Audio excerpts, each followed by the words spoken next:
This is Public Access Signals from the Other Side, Part 18. We are in the middle of a night phase, and a couple of quick housekeeping things before we pick up with that night phase. I owe a couple of clues on the dream that we didn't define last time. What I've decided to do is to just elevate some information that you've already observed to be clues, and I'm going to give you a bonus as well. So I'm going to elevate the following information to be clues. One, people become violently obsessed with the dream. Not much is obvious. Two, long-term exposure leads to zombification. And I think that long-term exposure angle, I think I didn't say it last time, but one thing you'll observe, Sean and Topher, is the clickers, the dream clickers, they're really far gone in terms of their transformation, but also they're wearing out of date clothing. So they've been like literally trapped in the building, just standing there for a decade or more, like 2 decades almost, right? And so that's a thing that's going on. Also, I'm going to elevate to the status of clue the idea that the dream seems to take over your bodily fluids. We've seen that a couple of times now with blood and tear ducts and stuff. So you now have 3 clues on the dream. You have a very impressive 5 clues on the Whisperer. I think the Whisperer is pretty close to being resolved. You could certainly resolve it before this night phase is over. I'll remind you that you have to simply answer if it's an infestation, or no, it's a supernatural infestation. Yeah. How can it be cleansed from the street? You then just have to resolve it by locating the first house infected and then exorcising it from the neighborhood entirely. So that is where that is at. I'm not going to recap what the story beats from last time unless somebody really needs to be reminded of it, but there are a few kind of big things that happened. You'll be reminded of it as we play, I think. I do want to point out, however, though, that there are a lot of conditions hanging out on this page, and so something to be mindful of, though you're not going to have a lot of time right now to clear them. So let's pick up with the dream clickers. There are, Sean, I noted last time, dozens of these things around you in Florida. Your flashlights are waving back and forth and seeing them. You're seeing that they're wearing very out of date clothing, members only jackets, on the women, like really poofy bow, like bow neck ornaments, that kind of thing. But they have that shambling, twitchy gait.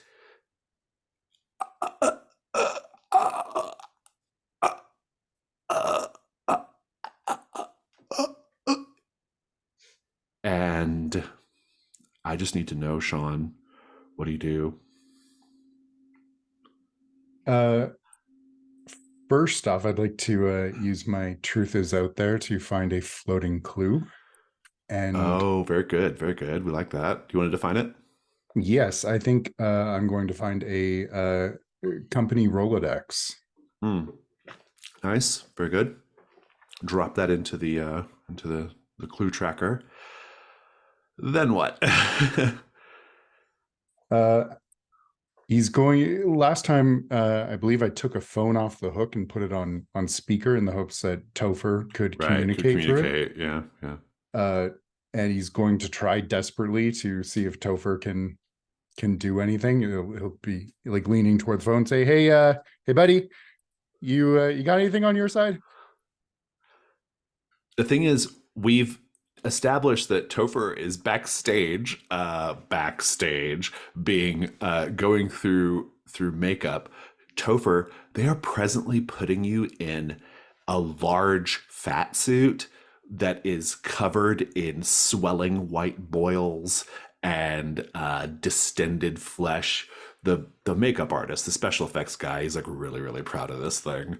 And they're kind of putting you inside this and strapping it over. Um, you might hear, like, on a walkie-talkie, a crew member's walkie-talkie, you might overhear Sean, like, kind of coming through. What do you do? I think that, well, I don't think there's much except for maybe, well, Okay.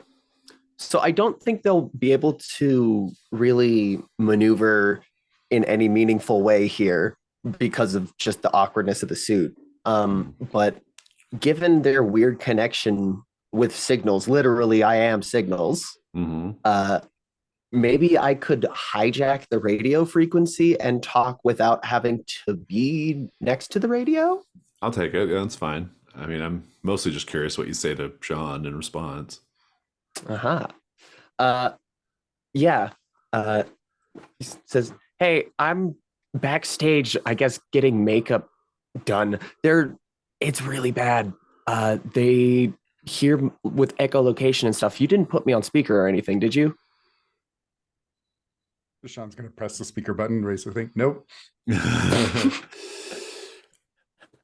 Florida Jackson has pulled out her sidearm and she's pointing it at one of the dream clickers with this one, and you can see now that their eyes are like kind of like crusted over, sealed over with this white, thick, it looks like a combination of dream and flesh.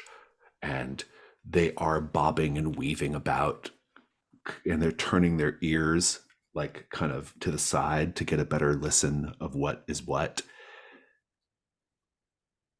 Florida just screams, "Come at me, motherfuckers!" And she's ready to start firing. The situation is much hotter than previously established. They all tense up and whip their heads around and just descend rapidly toward Florida's position. Sean, what do you do? He's going to grab Florida, try and pull her out of the epicenter of this convergence, and he's going to pick up a chair and toss it toward the nearest window. Oh, to try to get them to go that way? Just let them out. Why not? Just have them running around, deep lake or drizzle of Fresca. I will also, this is also a good time to mention that you do have the key of pure imagination available still on this mystery if you do need to bump a roll up. This is going to be the night move. What do you afraid is going to happen if you fail? The glass won't break and it will just make our location even more clear. Yeah, absolutely. I love it. You are going to roll with vitality. That's your good score. That's 14. 14. Nice. I'll give you another clue on the way out. Just think about what your scene looks like. I'm going to check back in with Nathan and Jazzy. So the two of you have just come out of the model home, which was a refurbished version of Ashley's old home. And Ashley met an interesting character, a man in a gray suit, who you did not meet, Nathan. Nathan, you met your own interesting character in Bunny Suarez, who is currently wailing and thrashing back in the model home. And the two of you are just kind of like having that moment where you're out on the sidewalk, So we'll take it from there. Are you okay? Yeah. I didn't get attacked by a creepy lady. Are you okay? Yeah, I got attacked by a creepy later, but I threw a lint roller in her hair, so I think I'm good. Oh, we should probably move down like the block. Thanks. Yeah. My aim was better than I thought it was. Yes. What are we doing?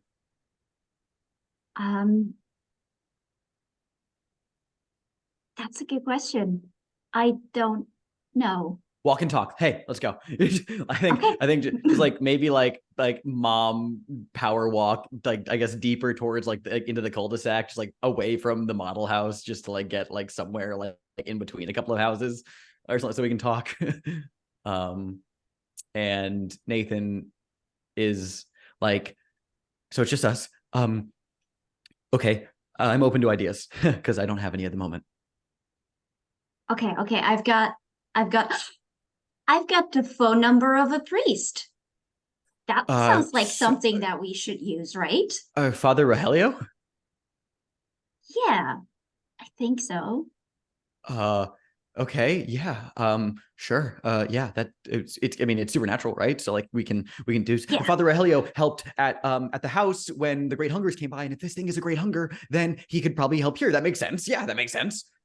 The only problem is I don't have a phone. Crap. Okay. Hey, a house here probably has a phone. Joey's house might, or his aunt's house might. I don't think the Keens are the best bet. I'm trying to remember like who hasn't tried to kill us yet. Everyone. Yeah. Do we want to get more clues, or do we want to see if we can come up with an answer and then maybe go from there? You do have a lot of clues for this already. We do have 5. Yeah, I'd be down to just take a stab at it right now and go from there. I mean, what's the worst that happens? Do we fail and something interesting happens? Right. Let's switch to out of character then, so everybody can talk about it. I have a theory already. Yeah. Okay, yeah. what is it? Yeah, Cool. go for it. So my theory is for maximum emotional damage. I think Ashley's mother was right. I think when she tried to hurt/kill Ashley and burn down the house, I think that was it.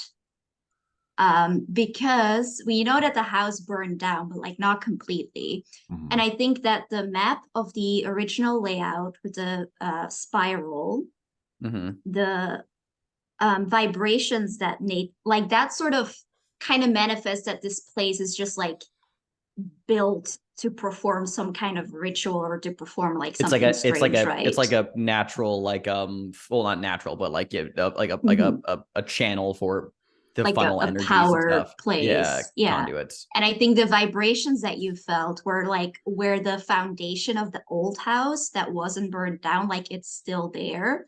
And that's where it's like most powerful, which were the vibrations that Nathan felt.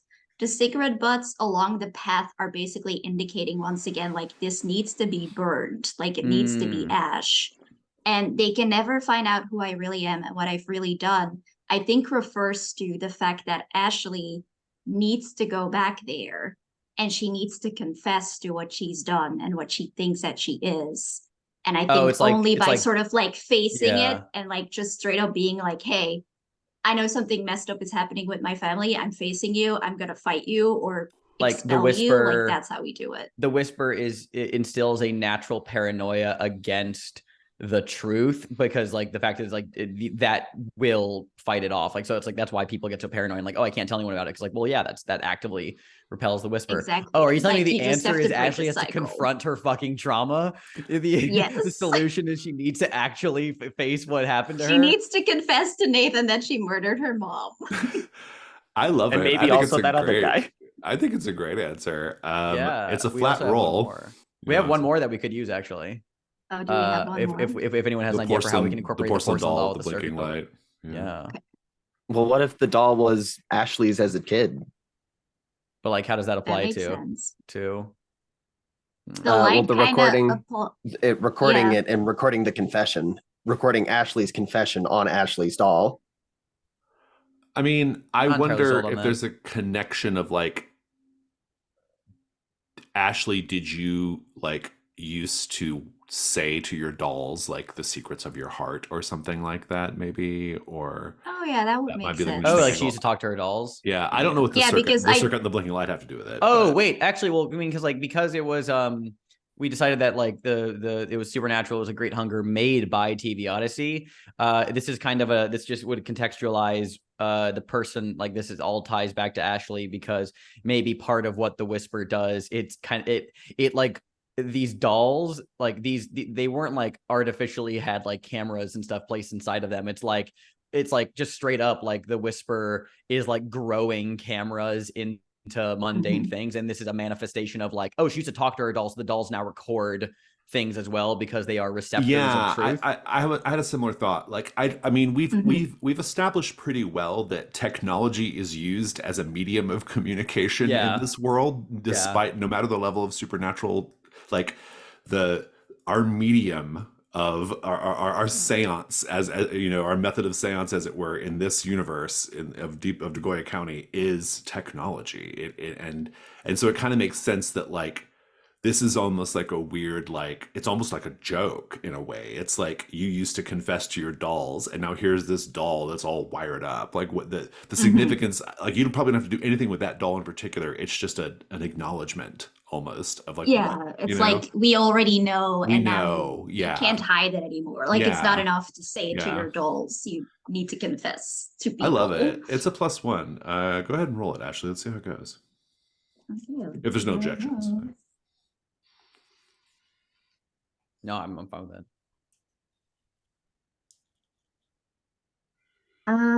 That is a 9. Very good. That tracks. Okay, so be thinking about what that scene looks like, and we will cut back over to Sean. Sean, give us your escape. I'll give you the clue at the end. As the chair crashes through the window, I think all the dream clickers turn to face it, and Sean just drags Florida down into a crouch, and they start moving back toward the door they'd come in through. And every time Florida looks like she's about to do something stupid, Sean just just pulls her closer to the ground. And I imagine at least a few of the dream clickers run out through the broken window. So you're staying in the office, though. We're trying to get back the way we came in. Okay, good. I think in the middle of this, you're going to find an old file folder that has information, financial statements of W. Atlas Morgenstern III. And a quick perusal shows that they are royalties. The Morgensterns originally made their money drilling for oil. That's your clue.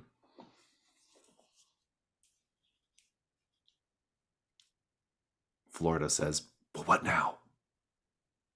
I don't know. You're the expert here. You get paid for this.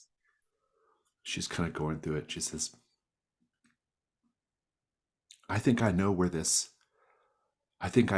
is. This address of this site of this oil rig. I've seen it before. I know it. It's up near White Spray. I think it all leads back to White Spray. All right, so let's go and, I don't know, break it. Yeah, that seems like that's where we should be. I am not getting paid enough for this shit. Me neither, but we got to do it anyway. All right. Besides, you can write a book or something when this is done. Right. Okay, let's get out of here. And the two of you can escape. Topher.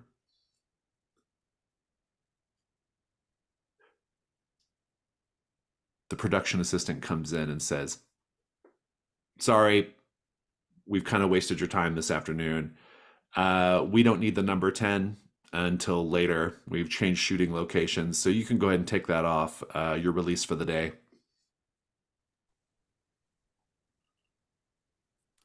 I don't know, man. I was kind of just getting into character. Yeah, well, that's not how this works. This is not about you feeling yourself or your creative spark. But it could be, though. Anyone can get in this suit and stumble around and make noises. This is nothing but no one could eat you alive like I could. Oh, brother. Okay, well, all right. Let's before we get like a situation going where we have to get HR involved, why don't you go ahead and take the suit off, and we will go ahead and close this set. We're all good here. Thank you, everyone. Dream Clickers. No, I'm kind of like really upset, actually, at all this shit that you've been putting me and my friends through, and you're looking like a real fucking tasty morsel, pal. We're paying you $50. What more do you want? Oh, maybe like therapy. Oh, brother. And can I use the Feast of Corpus Inferni on this guy? That's right. You all do have has anyone used it yet? Nope. Oh, interesting. We should probably be reminded of this move. Did anybody write down the text anywhere?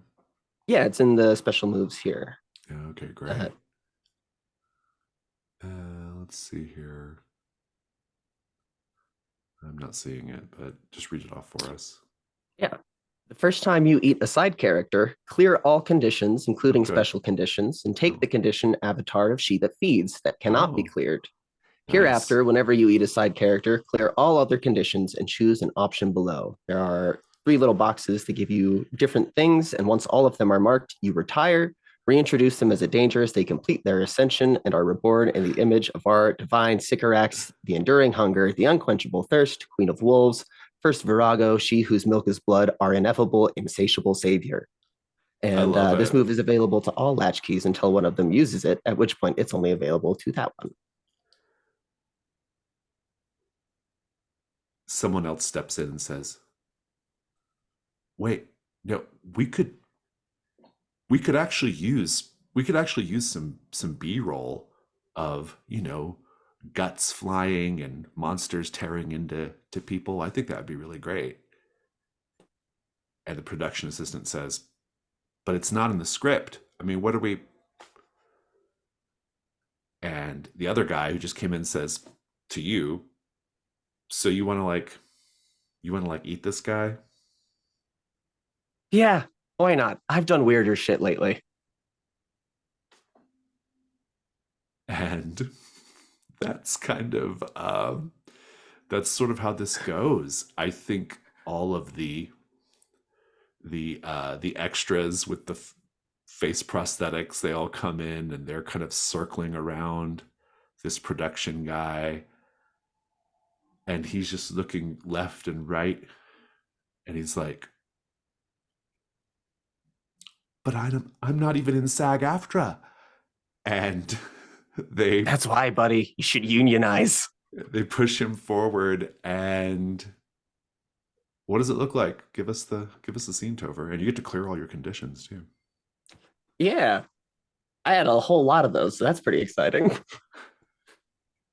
I think that this PA keeps trying to like reason with anyone that might listen, and the dream zombies just continue circling and circling. And I think for a little bit, Topher just kind of stands there staring directly at them, laughing a little bit. And then they motion for someone to hand them the big mask.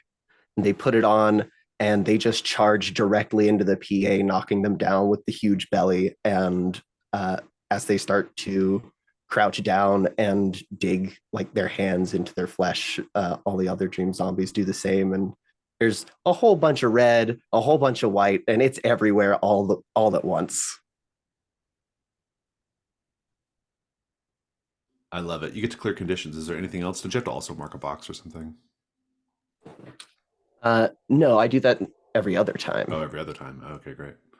Yeah, but I do get that Avatar of She That Feeds. And since I'm still in the chromatic desert, unmarking I am signals, it'll probably just come back anyways because of my custom move.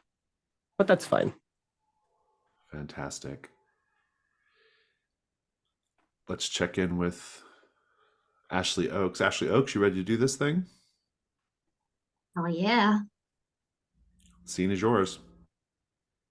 I think we see Ashley in the middle of the house. I think Bunny, probably we don't know where she is for now. But I think like maybe as we were searching for a phone, I think Ashley would have grabbed Nathan and just said, like, no, I think I know what needs to be done. Okay. And then I think we cut to her in the middle of the house. Flammable stuff around her, candles and stuff. Her in the middle of it, holding a knife, and she says, "Did I ever tell you what happened to my parents?" No. No, you didn't. Well,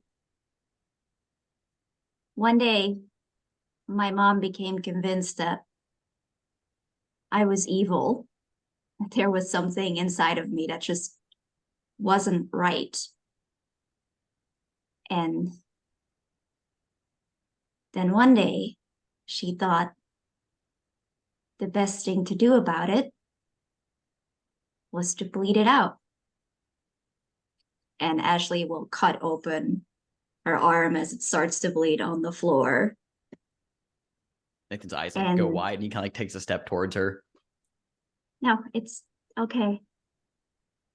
No, actually, you know what? It's not okay. It's just really not okay. None of this is okay, but it is, I guess, what it is. And then she thought maybe bleeding it out wasn't enough. Maybe the evil thing had to die.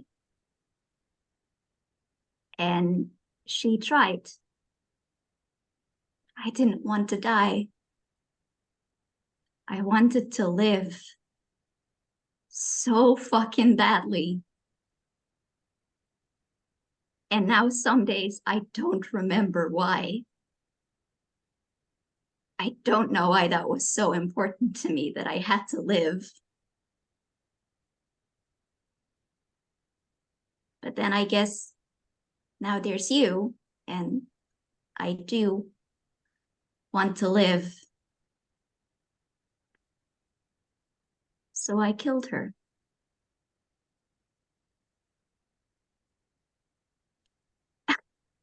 I stabbed her right in the neck.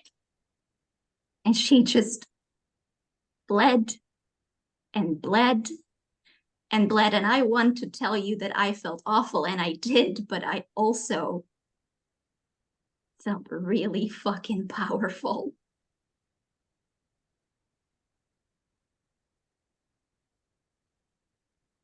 Do you think she was right? I think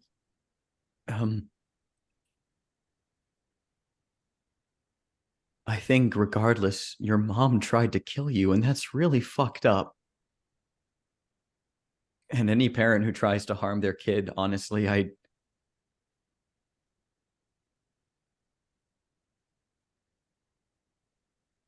don't care. She shouldn't have done that to you.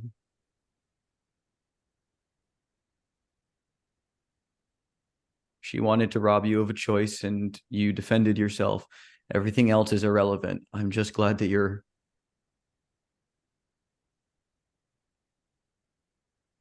I'm glad that you're alive.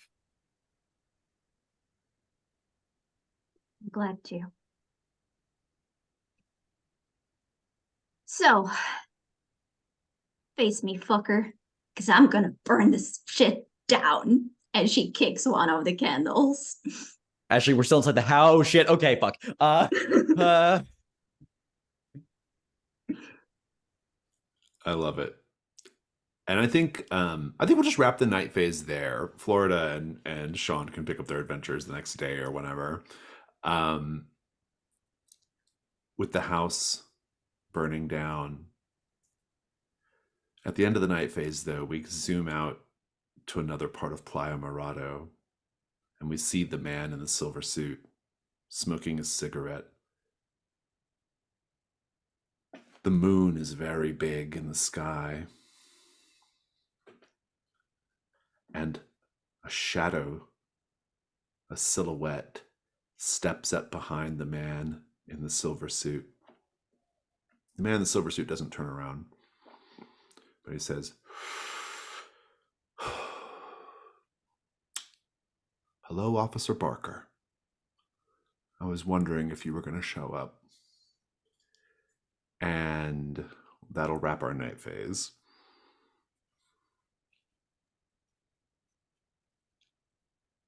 Let's go to the dawn.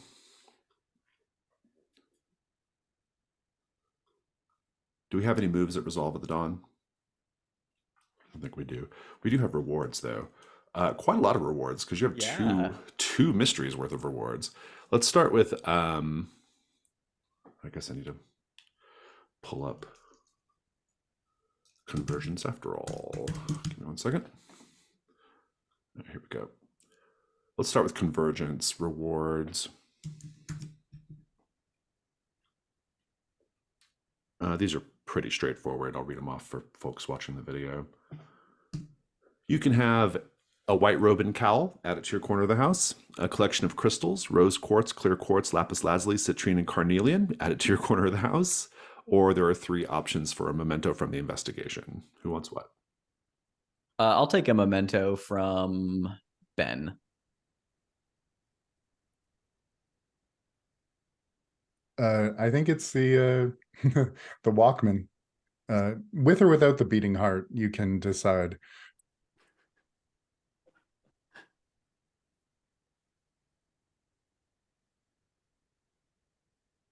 I think the white robe and cowl makes sense for Topher, especially given the what just happened with the dream zombie. That could be like a fun little double feature there.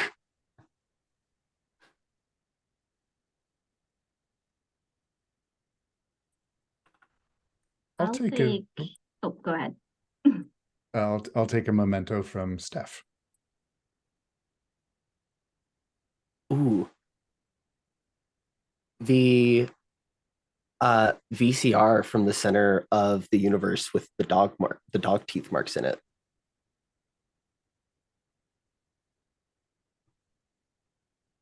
And I'll also take a memento. Alex, why don't you give me one?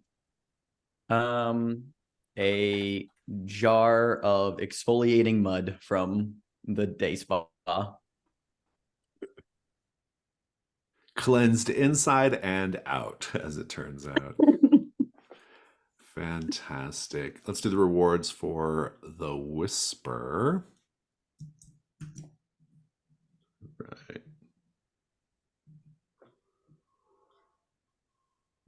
The first one is an Ed Rigelski reward. I can't remember what happened to Ed Rigelski, though. What's his deal? He went to get pizza, I think, is where we last saw him. Oh, so he's just around still. Okay. Mhm. Ed Yeah, we didn't Rigelski- kill him in any case. He Ed tried to Rigelski kill can- us, though. Oh, yeah, that's right. He tried to trap you in a basement. Yeah. Ed Rigelski does become a recurring side character. You get 1 extra clue on the meddling move when you consult him about matters related to conspiracies in Deep Lake.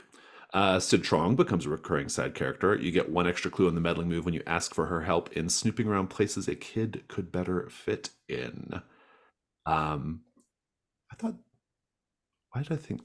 Oh, yeah. Oh, you never met Sid Trong, did you? Yeah, I don't think you ever introduced us to Sid. Yeah, you never met Sid, so forget that one. Instead, a pack of Ashford menthol cigarettes. Interesting. An adopted kitten from Bunny. A rescued kitten from Bunny. Rescued in this case. Or 2 options for memento. I don't care. Give me the kitten. I love the fact that Ashley and Nathan have adopted a kitten together. I'm just imagining like this house burning down and now one of the kittens just going like, "Meow," and actually like going back for it. And now we have a kitten. I think it's really funny if Ed becomes a recurring side character. So I'm going to take that one. Go ahead and note him in the little Degoya County thing.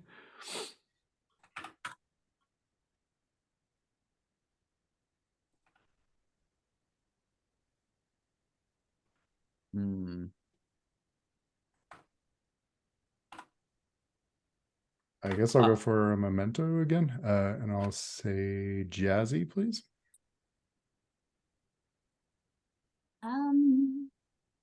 Interesting.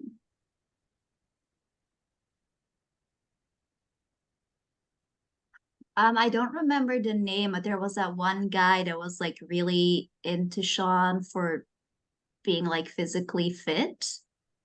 And I want to say like that Oh, character's admiration. It was a Keen, yeah. It was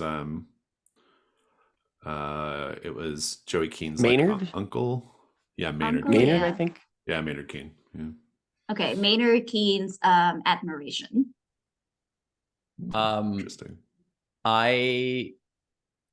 I'm gonna take the cigarettes, although can I instead of them being Ashford brand menthol cigarettes, can we call them Silver Moon brand? Oh, I like it. That's good. Yeah, Yeah, Silver yeah. Moon menthol Very good. cigarettes. Yeah. Yeah. Guess Nathan's smoking now. Fantastic. Rewards are collected, I think. So let's go around to Dawn questions. You all resolved at least one mystery. In fact, resolved two, but you get one mark there. Let's see. Let's go to Ashley. We did not watch a tape, so I don't know how people have. Did you receive a signal from the other side? Just from callbacks to other tapes previously. Oh yeah, I'll take that. Yeah, that's good. Ashley, were you vulnerable with someone? Yes, I would say with Nathan at the end there. Did you deliver a chilling monologue about something that happened to you in the past? I would say yes, you did. Also the same. Yeah. Nathan, I remember your signal from watching the video, but maybe remind us. Oh God, I forgot. No, you did do it though, because I noted it last time. Yeah. Because when I was reviewing the video, were you vulnerable with someone? Yeah, I was vulnerable with Ashley last session and a bit of this session as well. Fantastic. Topher, what about you with the signal? Yeah, that was in the abandoned food office paint the scene. The little cross promotional thing had watch more television on it. Oh yeah, I like that. Did you cut loose for once?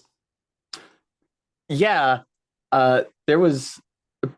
I have it marked as radio weather host Topher, but I think more realistically, it's the whole eating a fucking guy. I think that's probably right. Sean, were you vulnerable with someone? I don't think so. No. Did you deliver a chilling monologue about something that happened to you in the past? I did not. Then that is where we stand right now. Let's keep going. You can mark new Dawn questions if you wish. I don't think we have any moves that resolve in the Dawn phase, do we? Do we have any key prompts that are unresolved? Don't believe so. I did advance previously. I finally spent the advance, and so I wrote a custom move for Nathan. Oh yeah, read it for us. Yeah, it's called Happy Accidents. We don't make mistakes, just happy little accidents. Once per session, as the result of a miss on a roll, you can pose the following question at the table, including the keeper. Paint the scene. What minor, easily overlooked details in this scene does Nathan notice and appreciate? Then, based on their answers, I choose one from the following list. I can either stumble onto a clue, add an item to my corner of the house, or seize a momentary advantage in that scene and then treat the roll as if I had gotten a 10+. I like it. Good. Fantastic. Okay. Great move. Let's go to the day. You have currently watched 9 Odyssey tapes? I think 8, right? 8. 1, 2, 3, 4. Yeah, 8 watched. Oh, you have not watched Animal Kingdom Pure White. Yeah, we have 10 tapes total, so like we just gotta watch them. What was the 8th one that you watched? Affirmations. Oh no, we haven't watched Affirmations yet. We've watched. No, but I think the last one that we watched was Neighborly Living. No, I think it was Astral 09. It's been a while since we watched a tape. Yeah. Wait, how would it be Astral 09? Because we watched that to I don't know, man. I feel like it's been a while. I'm counting up right now. I don't remember. 1, 2.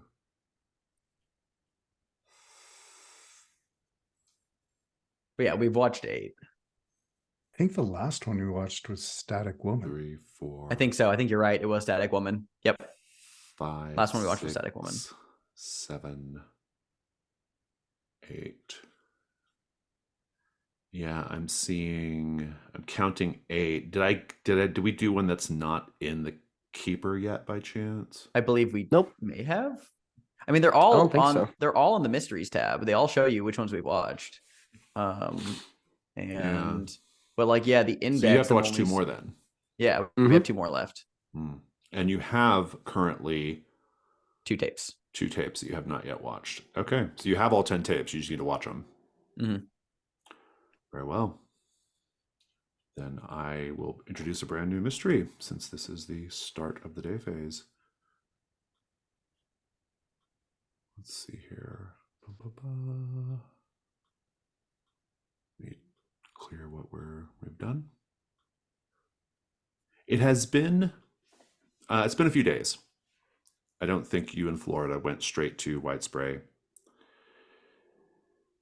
In the few days that have passed, Sheriff Bill has managed to get control of La Fresca. There was an unfortunate fire at the old Fresca Foods offices. Some kids came in and burned the place down, or maybe it burned down in the riots. But in any case, whatever was there is gone. A number of people have been arrested.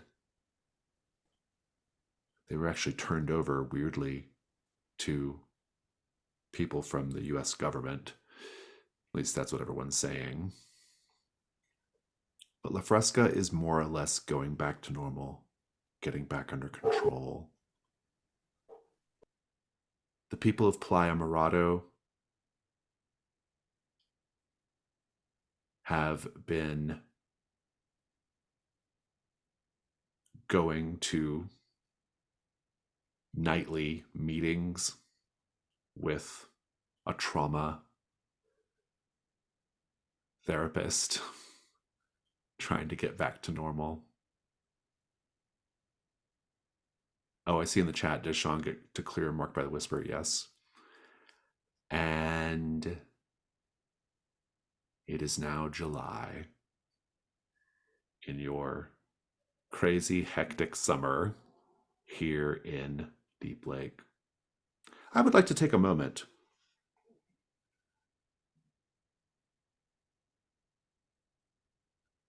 to reflect on the fact that you all originally came to Deep Lake mostly on a lark, just to see if you could, it was just a fun thing to do. I don't know if any of you ever thought realistically you were going to discover the truth of TV Odyssey. But in the intervening weeks, it's been a couple months now, you have been witness to all manner of murder, madness, occult ritual, strangeness, weirdness. And yet Nagoya County is putting itself back together. But this might all be more than you all signed up for. And so you have a chance right now, a one-time opportunity to go back home, narrate your character's epilogue, tell us about their future, their no doubt safe, unremarkable future. Or you can get back to work.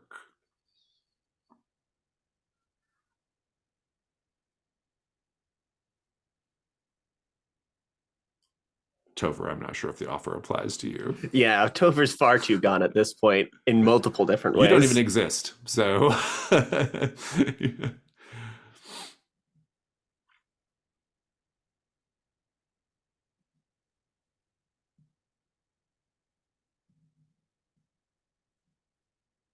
Sean sacrificed his future back home to the lake, so I don't think he has much of a choice either, or at least he doesn't see it as a choice.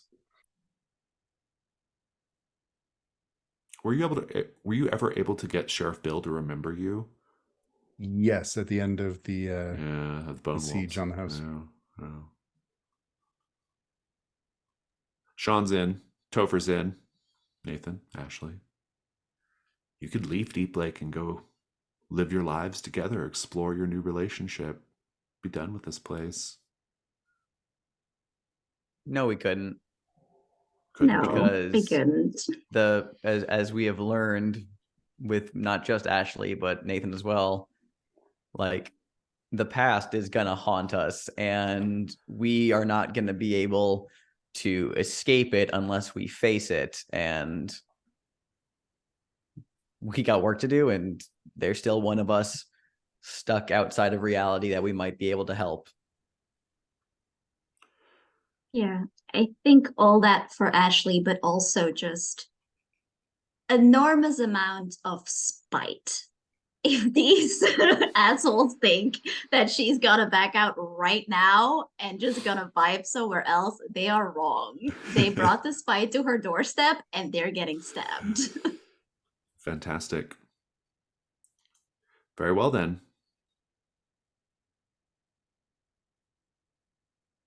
let me. Let's take our break now, so I can clip some information over into the character keeper. But I think what I want to do is I want to come back and I want to have a pretty brief day phase. Just get some nostalgic moves in and kind of have that be it, so that we can do a quick night phase and be fully reset for the next session in terms of our play structure. So why don't we go ahead and take, I need like 10 minutes. So let's take a 10-minute break. We'll come back and do all that.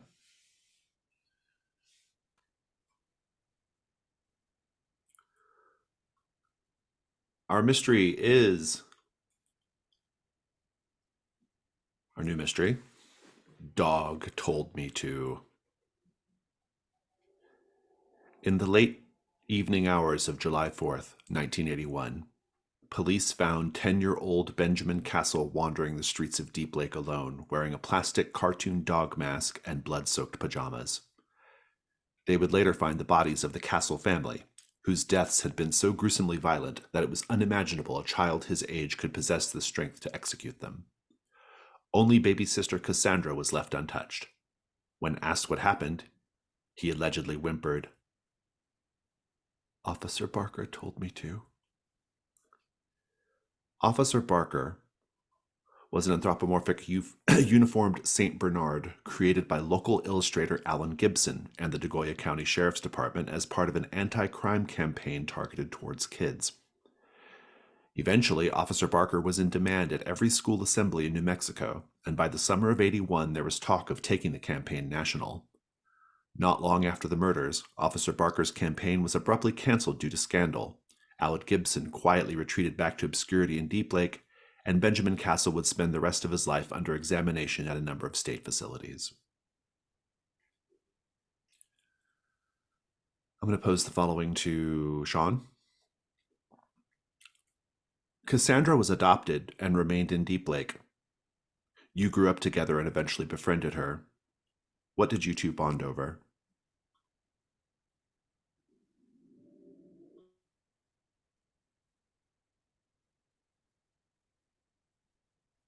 I think fighting fantasy game books.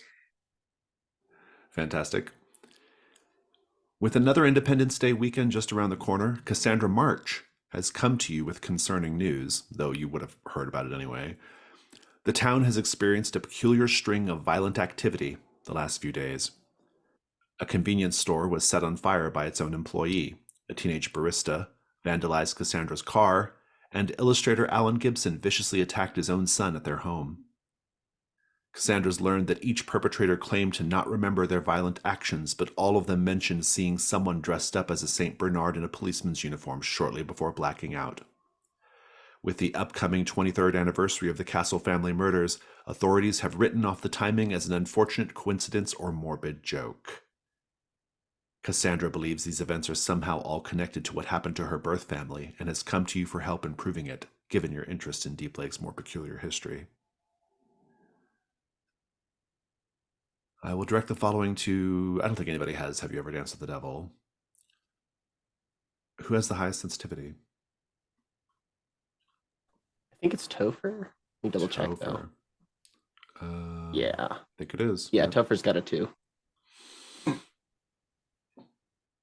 Topher, you've made a hobby of researching strange paranormal facts. What small detail about Cassandra's story is eerily similar to a detail from the reports of the 1981 murders? And how does it suggest that Officer Barker is actually a being summoned to Deep Lake?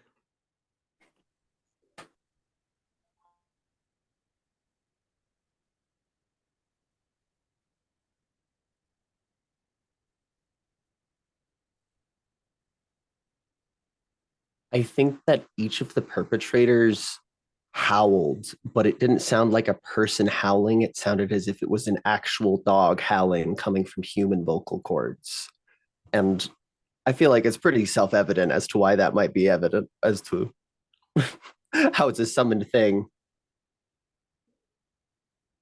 Just because of everything that's been going on. Yeah. Fantastic. TV Odyssey's been doing everything real bad lately. Yeah, I love it. First question.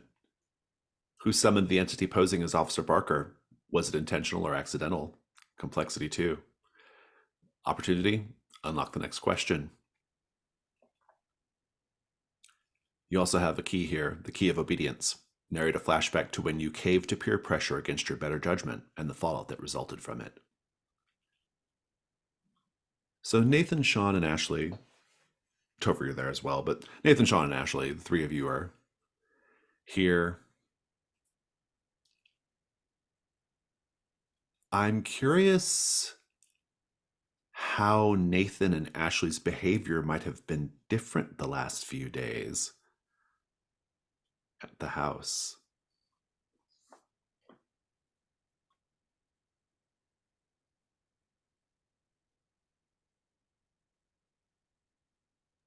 I'm intrigued to hear what Jazzy's thinking. No, I was waiting for you. I was gonna say that I don't know, like a part of me thinks that it's just like it seems fine, but it seems like more like coupley. You know what I mean? It's very just like very like I don't know. That's where my brain was going of like it isn't like as like stiff and just kind of awkward. They're disconcertingly comfortable all of a sudden. You know, that's the vibe I was getting. But I don't know what Jazzy Yeah. might have had in mind. I like that. And I was also going to say that I think Ashley has been like less. I think because some pressure is offered to be like, it's fine, everything's fine, like that has sort of calmed down a little bit. So I think on one hand, you might say that she looks like sadder or like calmer in a certain regard, but I think everyone who kind of knows her knows that this like super fake, high cheerful edge is kind of off it. Mm-hmm. And I mean, Nathan's in full cat dad mode. What'd you guys name the cat? Yeah. Panini. Very good. Topher, I will tell you that Mr. W has been behaving very strangely lately. He growls. Like the cat. No, Mr. No, Panini's not anything to do with it. He's growling a lot, like there's always something there.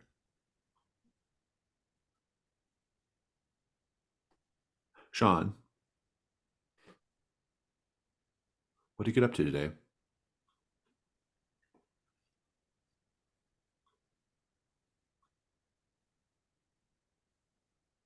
I think Your friend he's Cassie has going. come to basically ask for your help. Oh, then yeah, he'd want to spend some time with Cassie. It's been a while since he's seen her, so Yeah, you can head over to Cassie's house. Nathan and Ashley, what are the two of you doing? I think we need to spend some time together for a nostalgia move. Get some of these conditions Yeah, cleared. I was gonna suggest actually, if Ben is okay with it, with doing a scene with Sean and Ashley.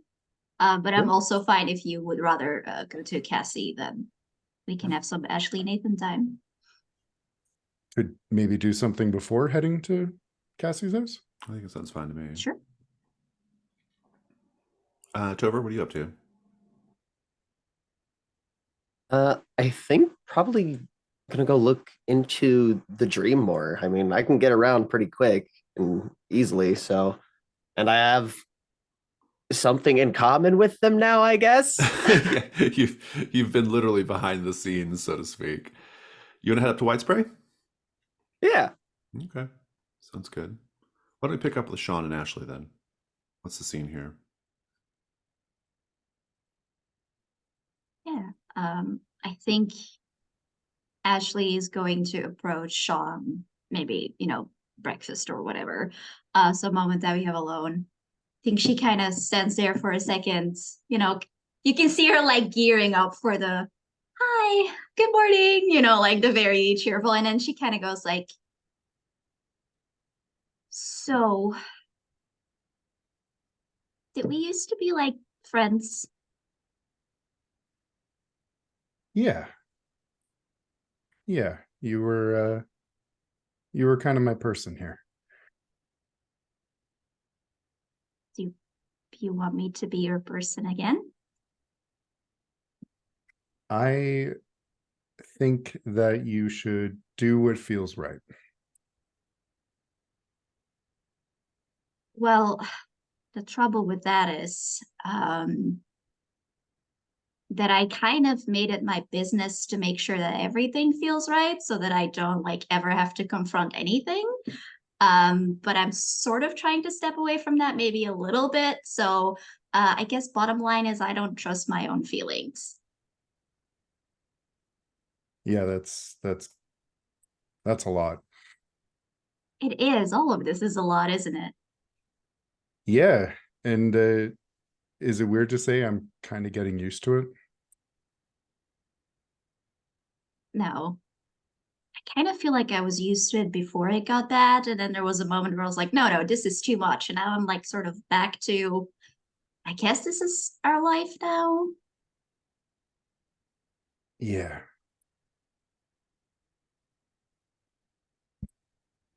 I Um, don't want you to feel like you're obligated to do something because someone that you aren't anymore did it.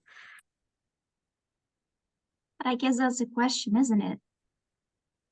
Am I not still that Ashley? I mean, I guess I am and I guess I'm not. I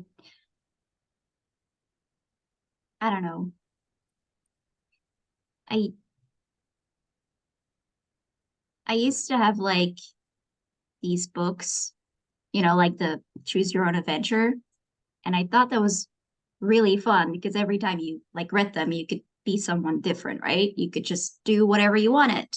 And I thought like that would be the coolest thing to do in real life because you could just, oh, wait, I didn't like that choice. Well, that's fine. I flip back 5 pages and I make the other choice, right? But I Yeah, guess now that it's happening, it just feels kind of weird. I think that makes sense. I mean, you have all these things that happened that you don't remember because they technically didn't happen anymore. This place sucks. It does. I mean, it's really weird talking to you and knowing that you have like all of these memories about me that I don't have. Like that feels unbalanced, I guess, but that's also not your fault, is it? And I'm sorry that I was kind of being awful by avoiding you because I was mad at you for that, which isn't fair. I get it. I'm basically a stranger again. And it's fine. Well, Yeah. I mean, we're starting something, right? Yeah. I just keep thinking like, what if I keep having conversations with you that you already had with me? And you're just sitting there like, oh my God, Ashley, you've told me this like 17 times and I don't remember it. You just have to sit through it. Like, that's embarrassing. Yeah, that would be embarrassing if it ever happened. So tell me if I tell you stuff that I've told you, but I don't remember that I've told you. Okay, it's happened like a lot, but Ah, it's damn it, I okay. knew it. It's fine, and it's cool because it gives me a chance to, I don't know, say the right thing. Yeah, you get to choose your own adventure and pick the pages that you like. Yeah, and I mean, I kind of going through the same thing with my sort of boyfriend, so Yeah, I'm an old hat at it now, pretty much. well, if you want to commiserate about that, I'm here for it. Good to know. Uh, I'm going to be heading out and meeting with a friend of mine who does remember me. Or wait, That's does nice. Cassandra remember? Would she remember? Oh, that's really interesting, right? She was your friend,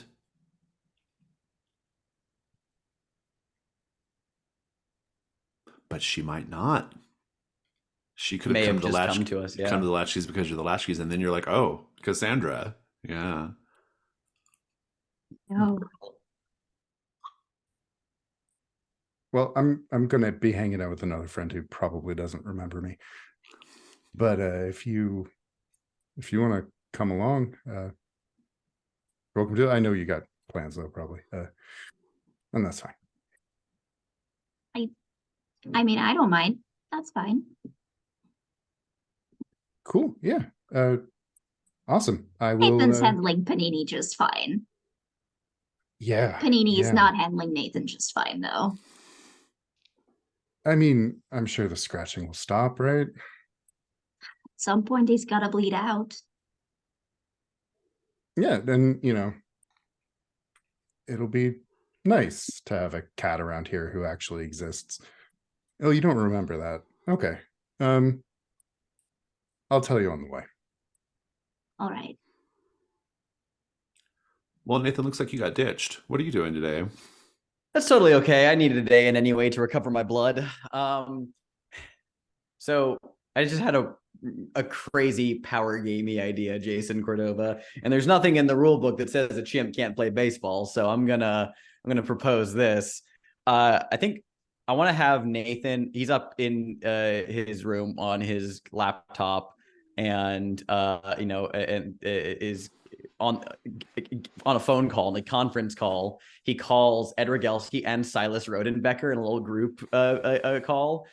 Because I'll instead of just I'll kind of like narrate my intention of what I'm going for here is, so Nathan I'm going to use my research move just because like for more clue finding.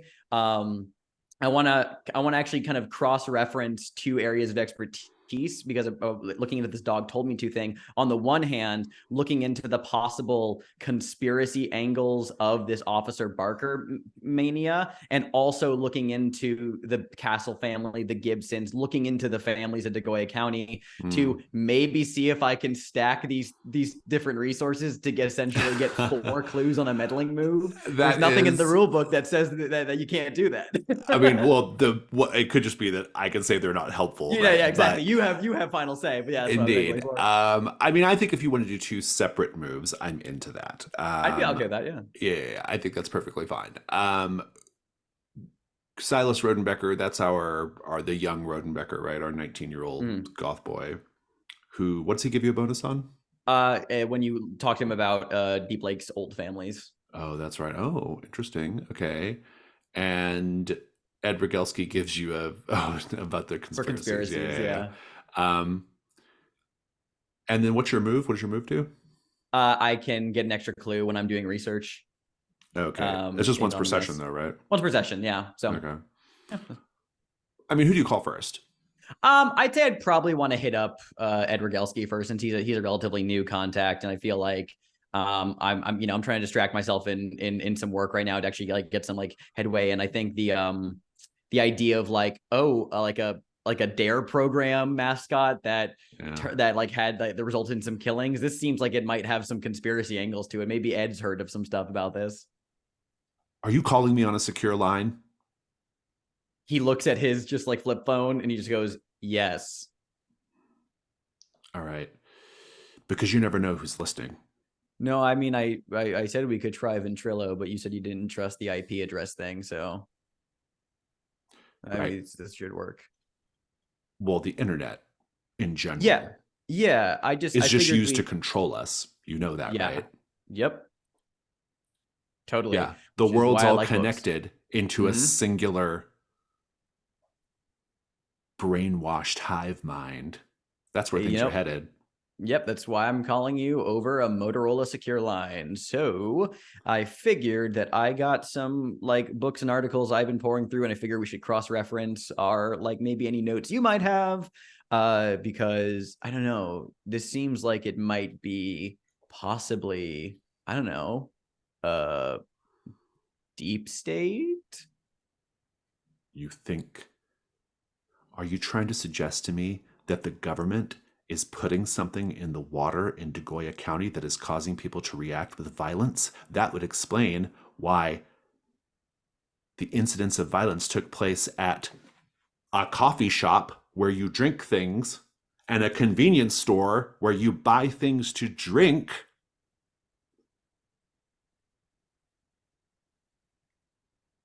Yeah, great. Yeah, keep going. This is great stuff. Writing down notes. Make the meddling move.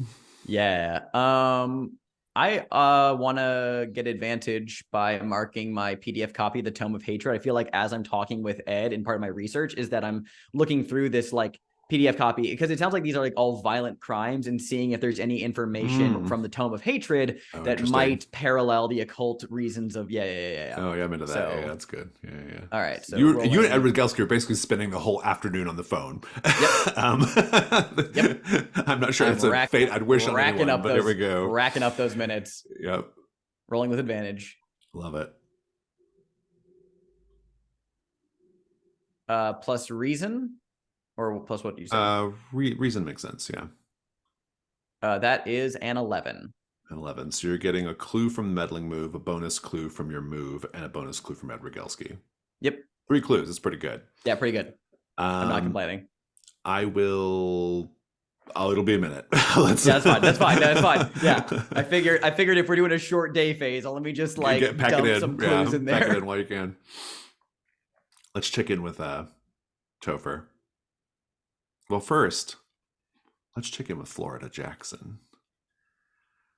We hear the rumble of her muscle car, black muscle car. We see her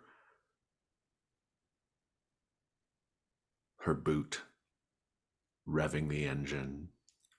She's got the radio on. It's currently playing Down in Mexico by the Coasters. And the song as it erupted.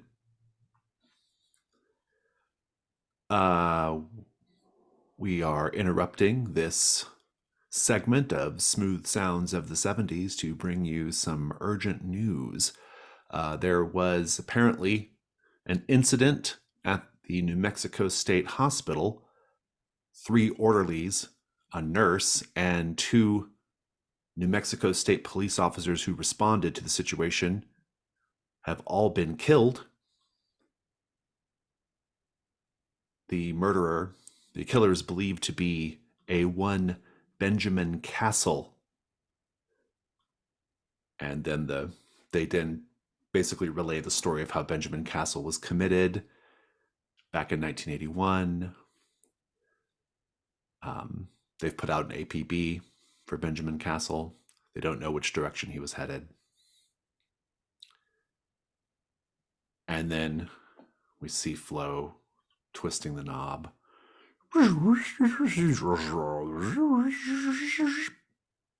She says, "Are you there? Can you hear me? Come on, talk through the radio again." Boo. Okay. Fuck. I thought that would work.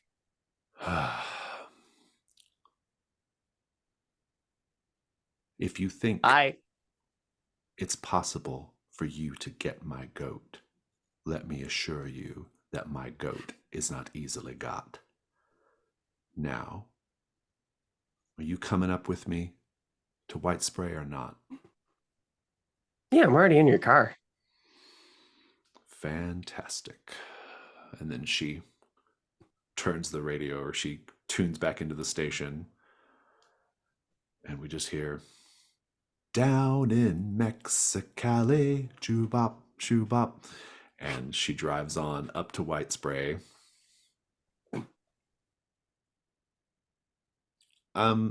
Sean, you were not able to clear a condition because you don't have any, but Ashley, were you able to clear a condition? Yes, I think I'll do injured, mostly because like some time has passed and like she's probably not fully healed, but it's not holding her back. That makes sense to me. And I can't remember how it works in this game. Looks like Sean, you get to stumble on the clue? I think so. And also, because of Ashley's move, you can take the condition feeling good, which you can then clear for advantage whenever you want. Yeah, I'll take that. And stumble on a clue. I think it'll be for Dog told me to, but I'll think on that. Right, sounds good. Speaking of clues for Dog Told Me To, let's see what Ed Rogelski and Nathan have been up to. Clue the first. Ed Rogelski mentions a newspaper clipping from the La Fresca Tribune dated July 4th, 1958, regarding an explosion on undeveloped land that would eventually become the site the castle home was built on. The report notes that the flame was an unusually vivid red color. I'll paste that here for you.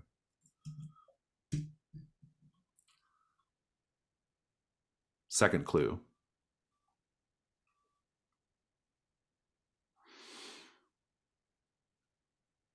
I want the second clue to be. It's a pretty good first one, I think, for this circumstance.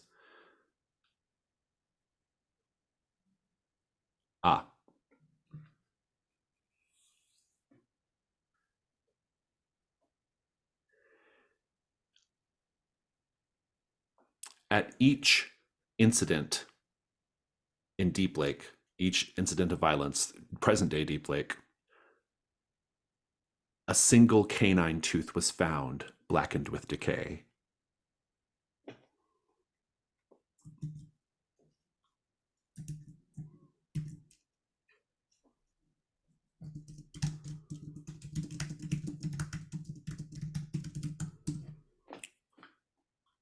Third clue.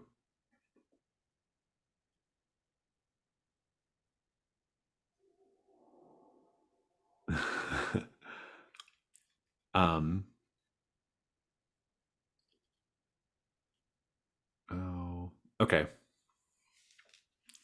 Third clue. Back in 1981, Alan Gibson wrote a series of desperate letters to Mr. and Mrs. Castle, to Benjamin and Cassandra's birth parents.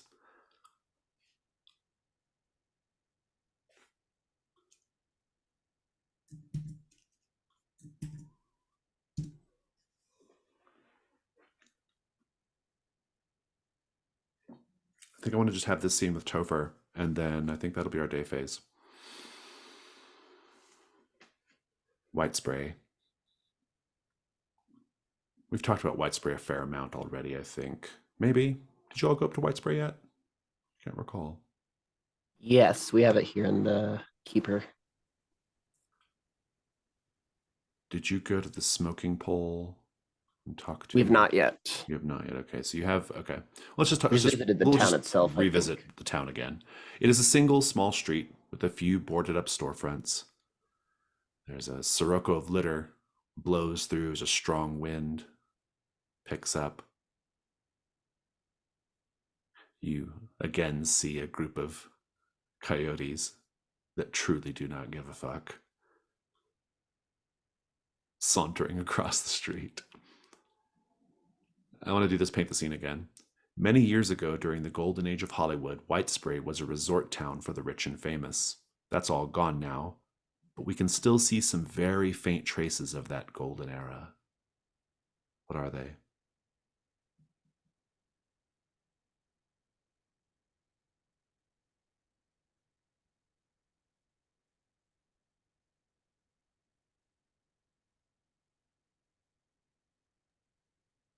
I think just very cheesily, like bars, stores, streets, like everything here is like named after Hollywood and Hollywood stars. Cary Grant Avenue and that kind of thing. Along the street on the sidewalk, there are faded and cracked stars with old, well-worn handprints in them. There's it's more of like a dirt hill, but I mean they attempt this version of the Hollywood sign. Essentially, it's in miniature, but it's out kind of like the edge of town to display white spray. That's right. Yeah, just on the hillside. So it's like the Hollywood sign. I love it. Yeah, it's white spray. So cheesy.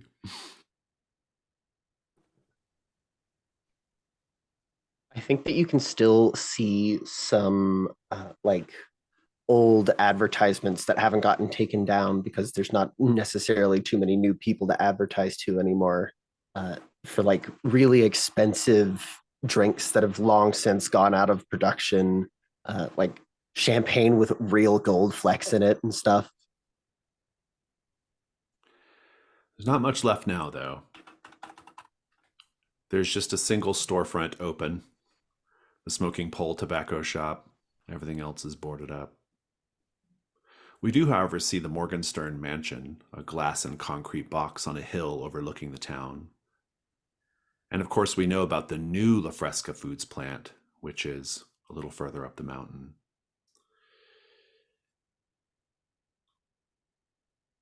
Florida says, well,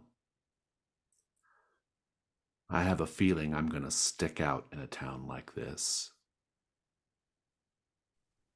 I won't. All right. So where do you want to go first? Well, if you stick out, then probably the best place would be probably the mansion up there. Oh. That would be a pretty bold move on my part, since I am in the employ of Mr. Morgenstern's enemies. Seemed like a pretty bold woman. I get that from time to time. So, are we going under the cover of night, or are we marching right up there right now? That depends on what you're most comfortable with. I can certainly get up there and get in there without much problem. People don't tend to see me. All right, then. You go do whatever reconnaissance you need to do and report back. Aye, aye, Captain. I'm going to just establish the Morgenstern mansion really quick. Mm-hmm. Inside this glass and concrete box is mid-century modern furniture, sort of combined with Santa Fe Southwest decor. It's very well lit and spacious.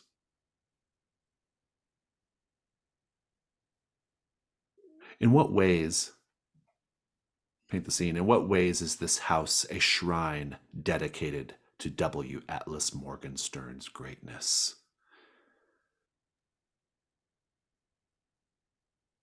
I mean, it's like the opening lighthouse in BioShock, where it's like there's just this bronze cast bust statue of him with like a bunch of like spotlight shining directly at it, and like a hanging banner that says like some quote by him.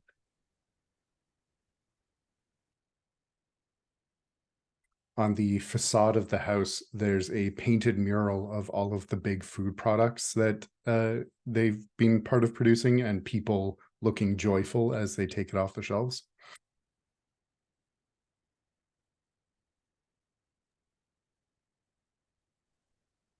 This man, sorry, this man like fully has like a Roman style statue with his own face.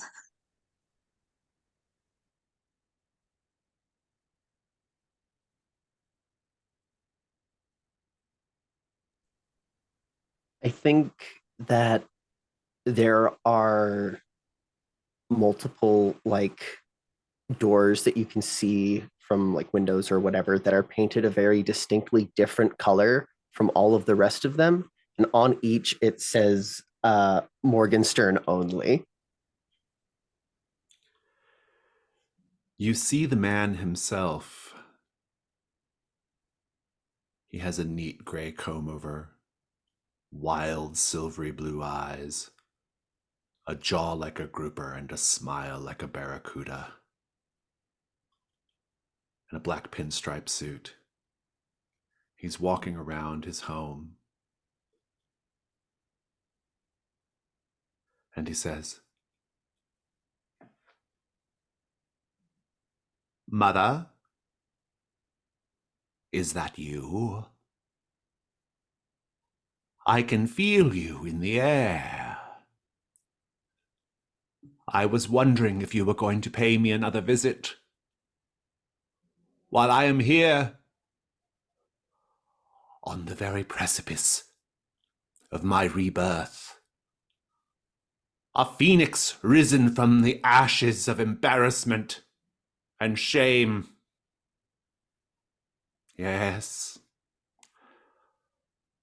Yes, as you know well, my father, J. Philip Morgenstern, and his father, R. Tanner Morgenstern, taught me that this world is full of small people with small minds.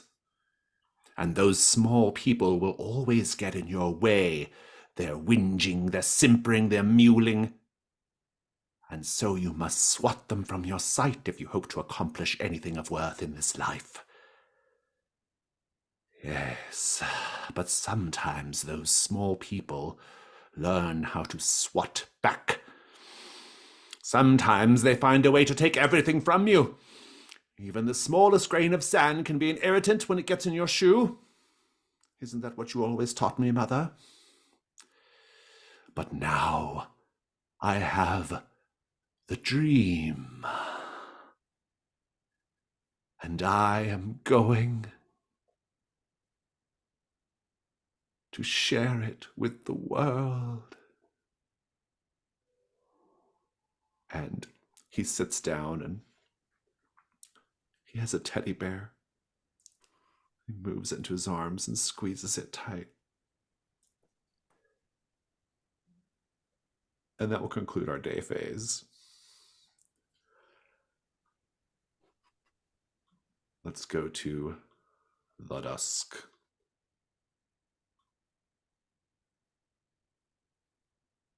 Are you all watching a tape? Let's do it. I think we should. It's been a while. It has been a while. Sure. Yeah. Which you have 2 tapes available: Affirmations 04 and Animal Kingdom Pure White. Which one? I feel like we need some. I think we need some affirmations, you guys. It's been a hard road. I feel like we need some affirmations for ourselves. A little bit of David Tilbert.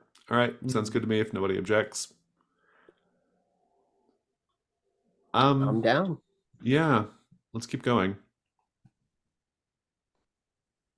I think I do want to get a sense if there's anything you want to be doing during this night phase. Topher, you don't have to be back at the house. You can be doing whatever you want to do. But I'm curious about Nathan and Sean and Ashley, what you might be up to.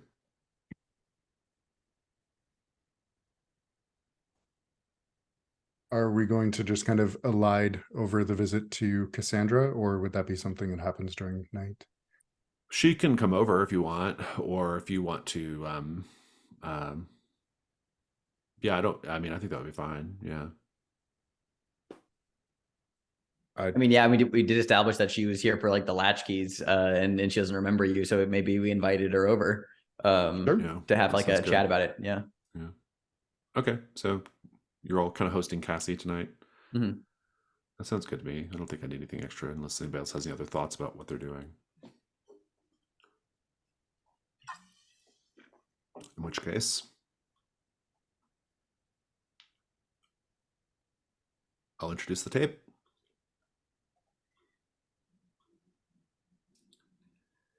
Affirmations 04 is an episode of Daily Affirmations with David Tilbert. This is, by the way, on row 21. It opens with a shot of David seated on a couch in his living room.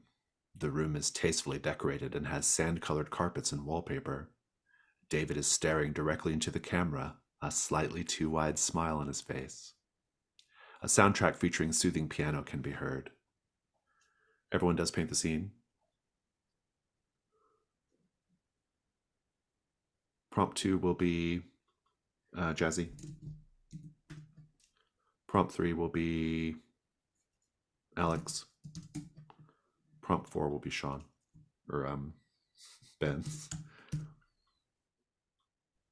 Let's take a 10-minute break. We press play.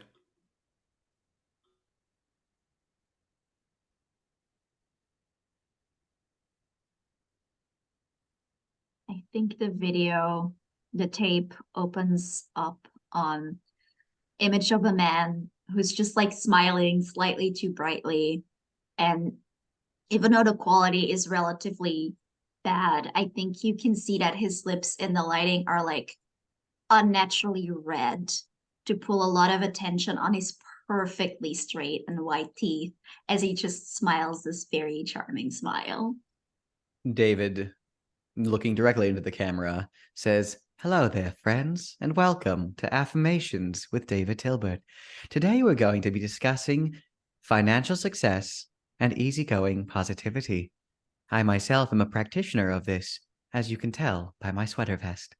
I think fashion is a very important way to distinguish yourself as both a productive member of society and self-mental wellness." And as he talks, moving through his house, which looks like almost a fairly normal middle class home, you see through the window into his front yard that there are not one, but two Porsches and a very large water feature as he sits down on the couch and continues.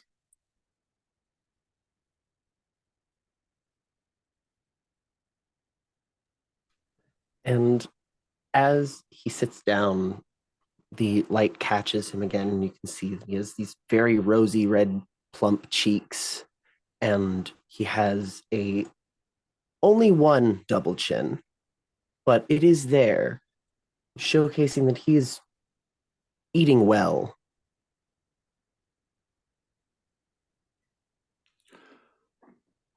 During a break in the tape, Ashley, you'll notice outside the window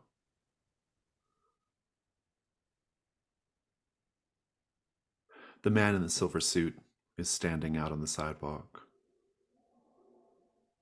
And he's seeing you through the window. You're the only one who sees him. And he says, he's kind of beckoning you, like, come on out. Takes a drag on his cigarette. Yeah, I think Ashley makes like a quick excuse. There's definitely brownies once again in the microwave for sure. This is a tradition now. But they need some time. So I think she heads out. Nathan, maybe you're checking on the brownies in the other room in the kitchen. I'd say so. And you look out the back window, the little alley behind the house, and you see a group of children standing there in the dark under the street lamp, holding hands, forming a chain. And they start chanting out, Red Rover, let Nathan come over." I would like the night move from you. Oh, What do you afraid is going to happen if you fail or lose your nerve? I'm going to get stabbed by a child when I go outside. It's worse than that. You are going to be killed. Fair? Yeah, fair. I would assume being a person of interest gives me a Gives you a on disadvantage, this. definitely. Mhm. And also the fact that you're tired. You've expressed a lot Mhm. of exasperation as of late. Mm-hmm. You're going to be rolling with sensitivity, actually. Makes sense. Yeah. Yeah. I will say before you roll, my Mhm. special move, if you are in danger from something paranormal, you can roll with my sensitivity +1 instead of your own. And if you do, I narrate how I appear just in time to help. Oh, I'm doing that. Hell yeah. So it's a 3 for you. Yeah, it's all Still a due disadvantage. Still a disadvantage, but that puts me in better straits. Yeah. It's really not bad. That's a 9. A 9.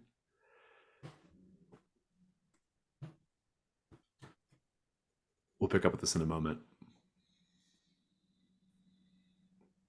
Sean, you're sitting there on the couch with Cassie. You've already had an awkward moment where she clearly doesn't remember you, though you remember everything. And the tape comes back on. But on the image now, instead of David Tilbert, there's a dog in a police uniform, a jowly bloodhound. Except there's nothing in the eyes. It's perfectly black, empty sockets. And it just stares at the camera for a little bit. It speaks, but but it stays perfectly still. It doesn't move its mouth. And it says, "Hello, Sean. This is your old friend, Officer Barker." Sean's going to look a little pale and just turn to Cassandra and just like, don't ask. I would like the night move from you as well. What are you afraid is going to happen if you lose your nerve? This dog is gonna Samara out of the TV and attack me.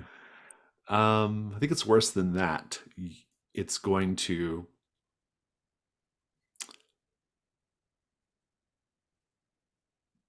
use Cassie to attack you. Ooh. Go ahead and roll All right. with sensitivity. And do you have any conditions right now? I do. I think I'd like to use up my You want to burn feeling it? good. Okay, good advantage. You can also use my sensitivity +1 too.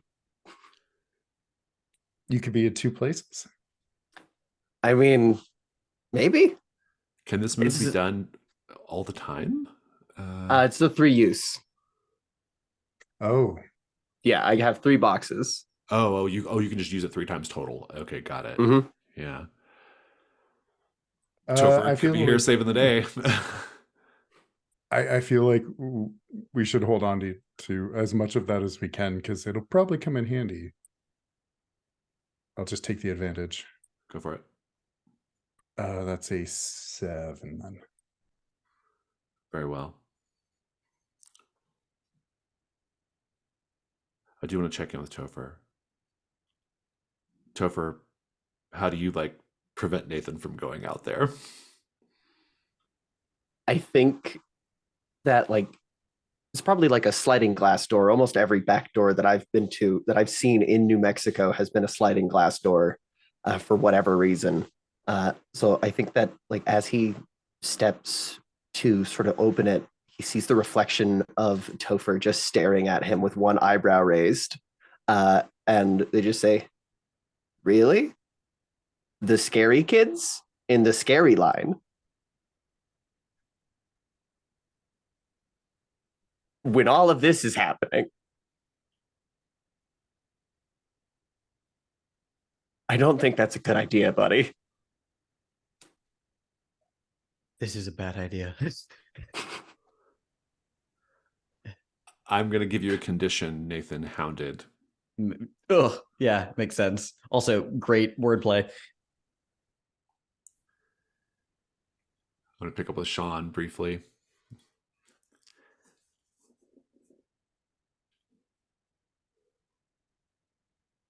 "Hey, Sean. This is your good friend, Officer Barker." Great. Yeah. Okay. What? And then the screen just blinks out back to the blue screen of the pause. That's almost worse. He's going to Cassie say turn goes- into Cassie. Cassie goes, "That was weird." Yeah. I mean, you get used to it. I'm going to give you the condition Hounded as well.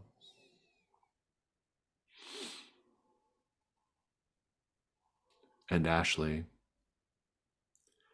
we'll pick up with you after the next tape prompt. We press play. David is smiling as he says, "You know, I think the first point that we need to address is that the first thing that people know about you is what they see about you. And therefore, we must feel positive and we must feel good in our bodies. We must treat ourselves like a temple. And that means that we cannot allow anything unholy inside of us. We must purge ourselves of all evil things. We must be strict with this. We cannot allow ourselves to desecrate our temples. But perhaps even more important, what makes a temple is that it is worshipped, not by ourselves, but by others. We must allow others to worship this temple, and we ourselves must see that we worship at the right temples. Do not mistake this. Do not be a heathen. Do not throw away your faith. We are all in this together, and we must hold each other accountable. And he just kind of pauses and keeps smiling. The man in the silver suit says, "Thanks for coming out to see me. Are you Sure. feeling better after unburdening yourself back at Playa Yes. Morado?" It's all gone now. Just everything's perfect. I'm not exactly convinced. I think there's still a little bit of monster deep down inside, he says as he Well, points his cigarette at you accusingly.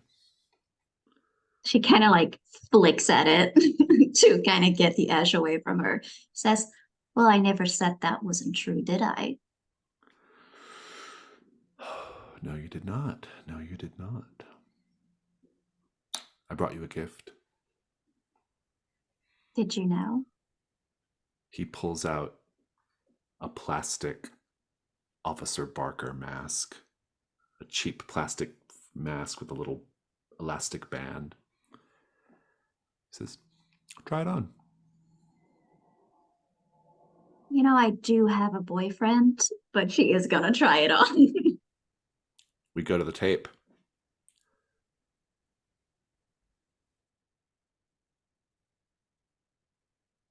I just simply cannot stress enough, my dear friends, the importance of being able to look upon yourself and your works with nothing but the utmost respect.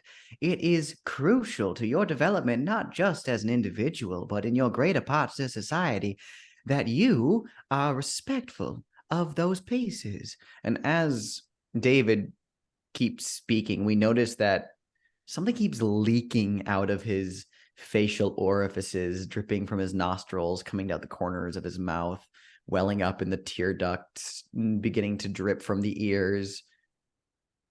And every time it takes him a while to notice what's happening.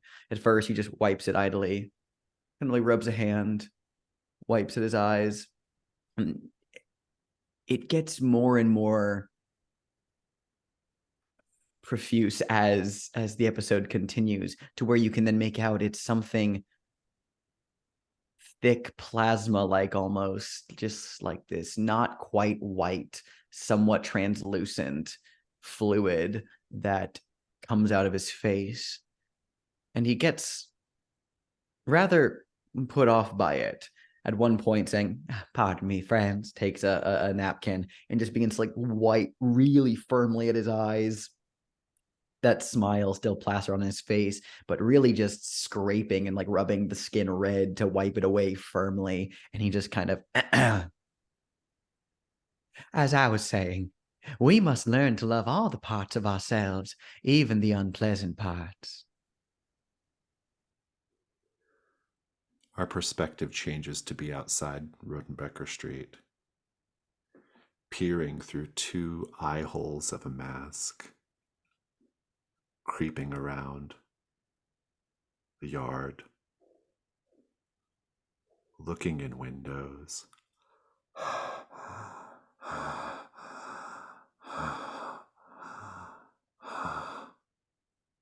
We see Sean fidgeting awkwardly, Cassie idly flipping through a magazine, David Tilbert on the TV. Nathan's come in with some cup brownies.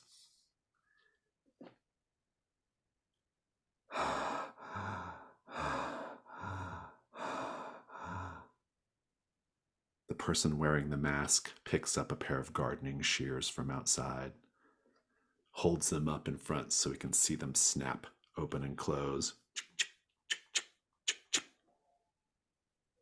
And we go to our last prompt on the tape. As David finishes his speech, he stands and smiles at the camera for a time. And then he takes a step forward. His hands reach past the camera. The smile drops off his face. And then he steps away, off frame. He clearly thinks that the camera is off, but he's left it running.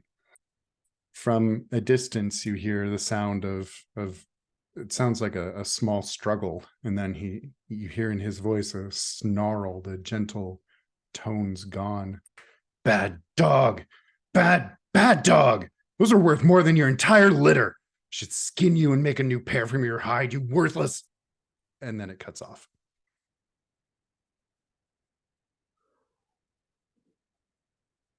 The masked individual is still watching the activity in the house.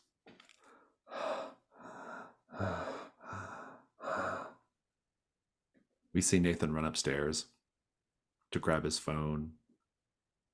We see Sean go into the kitchen holding the empty brownie mugs to go rinse them out. Cassie is left by herself. The masked individual walks into the living room, stares at Cassie. Cassie says, "Ashley, what are you doing?" "Ashley, I have one hold. If I spend it, I can spend it to suggest a course of action. If you take said course of action, you get 1 XP. If you don't, I get my hold back. My course of action is use the garden shears to kill Cassie now."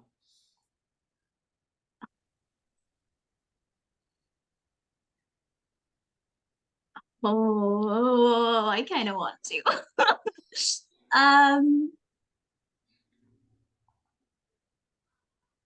no, I think for now I'm going.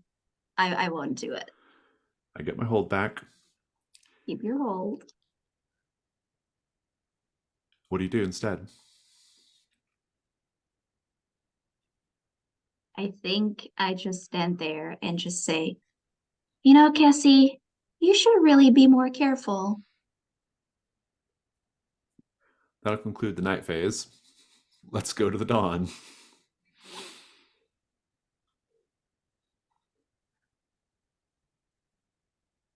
Dawn questions. You've not resolved a mystery since the last dawn phase.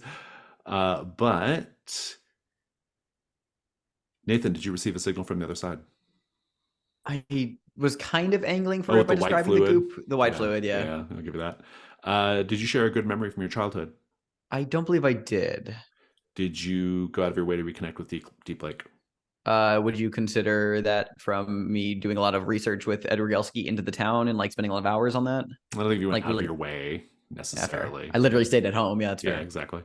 Topher, did you receive a signal from the other side? Maybe, excuse me, with the him being rotund and well fed, and Topher being rotund and well fed. Oh, in the fat suit and having eaten a lot. Yeah, that's good. Yeah, I like it. Did you cut loose for once? I don't think so this time. Well, no, kind of just shooting the shit with Flo in the car. Yeah, I don't know if that quite reaches that level. Did you deliver a chilling monologue about something that happened to you in the past? No, I did not. Sean, did you receive a signal from the other side? That's what I was going for with the bad dog. Indeed. Were you vulnerable with someone? I think with Ashley, just talking about how much she's not who Oh, who yeah. he was friends with. Did you cut loose for once? No. And is that everybody? Oh, I Me. didn't do Ashley. Sorry. Ashley, did you receive a signal That's from the okay. other side? I was going for that with like the temple and the purging, sort of Oh, yeah. mirroring Yeah, like I'll the take that. ritual that Yeah. we were doing. Did you share a good memory from your childhood? Sort of with like the whole like choose your own adventure Oh, sure. things. And you were vulnerable with Sean as well. So Yes, exactly. fantastic. Let's keep going here. You can mark new dawn questions if you wish. And I don't think we have any key prompts that need to be resolved. And so that just leads us to Stars and wishes. Whoever wants to go first, please do.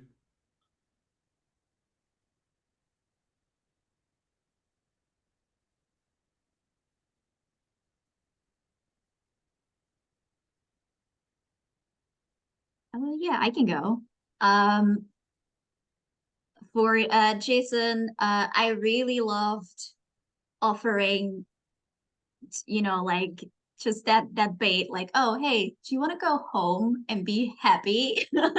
I thought like this was a fantastic point to do that, and it was like just really interesting to see like either who would do it or the reasons for staying. I think tell a lot about like everyone. Still love the man in the gray suit. Love that he made an appearance. Love that he's it almost feels like an affair, like the way those two are handling each other, and it's so funny to me. um, for Ben, I really loved that conversation with Sean and Ashley. I thought it was like you could kind of see their old dynamic still like sort of springing up almost immediately, but then like still the differences there. That was great. Um, Also, I just love how Shaw's like, yeah, whatever, you get used to it. I'm done. Like, try me. I'm over it.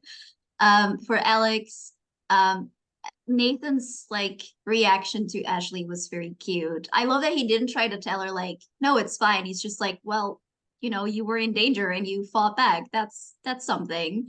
I thought that was really sweet. I also really loved your accent slash like intonation for David. Very, very douchey. Very much wanted to strangle him immediately. That was fantastic. And for Steph, we kind of talked about it in chat because like she was very sweet and she checked with me like, do you want this cannibal move? Because like with the way that Ashley was set up, and I really loved that. And I was like, yeah, I mean, if you want to go for it, because I just really love sort of the red herring that we created. And I love how it was so set up for Ashley to take it. And then Topher was just like, no, I'm done actually. I'm going to do this now. And just the way that you went about it with like no thoughts of it having like actual consequence. I thought that was really, really fun. For wishes, um, I just want more interactions between everyone. I can't wait to see like how both these mysteries um develop. I would love to see like how different it is now that Ashley is trying to reconnect. What's up with the men in the suit, and of course, our last Odyssey tape before shit gets real.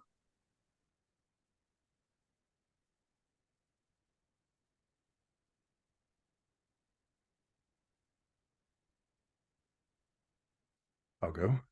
As previously mentioned, I really liked the scene between Ashley and Sean, but I also really liked the uh, the way that both Jazzy and Alex described things changing in the house with them now actually being a couple.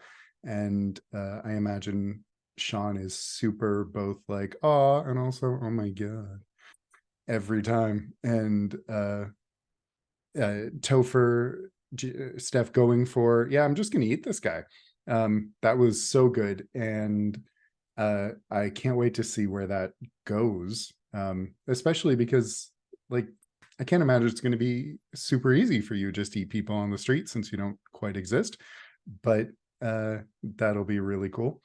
Also big star for the offer to go home and leave this behind, even though I don't think anyone thought I don't think anyone would take it, but it was cool to see that the thought process and the decision making there. And also just the audacity of saying, hey, here's an old friend of yours. She doesn't remember you and I'm going to try and kill her. So thanks for that. And yeah, good times. Good to be back at it. Yeah, I really thought the resolution to the whisper there was actually pretty powerful for narratively jazzy. That was great. How Ashley's finally confronting some of her stuff, so that scene was really beautiful. I just somehow knew that at some point in this episode, though, that you were going to be right back in the killer's shoes. So as soon as you were handed the mask, I'm like, well, Jason's about to pull a Halloween, and this is where we're going with that because I forgot about the holds. That was a good way to bring that back, and that's a fun very tense mechanic. I forgot what gave you that, but like it's a lot of fun. I've missed the game so much, but I've also just missed Sean's life in general. So I just continued like to see the adventures of Sean as you get to regale us with his daily activities, even if they are on the small side. I mean, I just like getting to have him have interactions with his fellow Latchkeys. It's always just, even though he's been forgotten, there is still the genuine like connection and kind of like care between people that still happens. And I don't know, I thought that was great. Jason stars to the W. Alice Morgenstern. That performance is fantastic. I really enjoyed the voice you were doing for him. And also, I just love the fact that, oh, what does Topher's help look like? It's like, are you really that dumb? It's like it's fully just pulling like an MST3K sitting from the audience and just like lampooning me as I'm it's literally shouting at the screen for the protagonist to be smarter, but it actually works. That was really fun. I love Dog Told Me To, so like it's a star just for this one we get to play now. We have one Odyssey tape left to watch, and we also are about to introduce another mystery. So like kind of going all out here, and I'm very excited to see how all this is coming together because we are so close to things coming to an end. So yeah. I had lots and lots of fun. I want to say star for everyone for being all right with me taking the cannibalism move. I went and I asked everyone beforehand just to make sure that no one else had any designs on it, and I knew that Jazzy had some at least loose ones, so I wanted to talk with her a bit more about that. So thank you all for letting me go for that. I felt like it made a lot of sense because like, what else would a 10 mean? For Jason, I like how you handled that scene a lot. The like director being like showing up and be like, hey, hold on now, this one's onto something. I really enjoyed that. It's like, no, this is it makes so much sense for what we've learned about like that whole backstage area and the director and everything like that so far, to just be totally fine with that happening. I'm also just excited that I get to interact with that move because it's really cool. A little bit of a wish early from the section, but like I'm excited to get a giant belly full of teeth mouth. That's great for me. Love that. I'm also very excited that my custom move got used. Once all three of those boxes get marked, then Topher comes back from the chromatic desert and then can't use that move anymore. And they're going to be coming back as something a little fucked up and evil. So I'm very excited for the Latchkeys to summon yet another great hunger.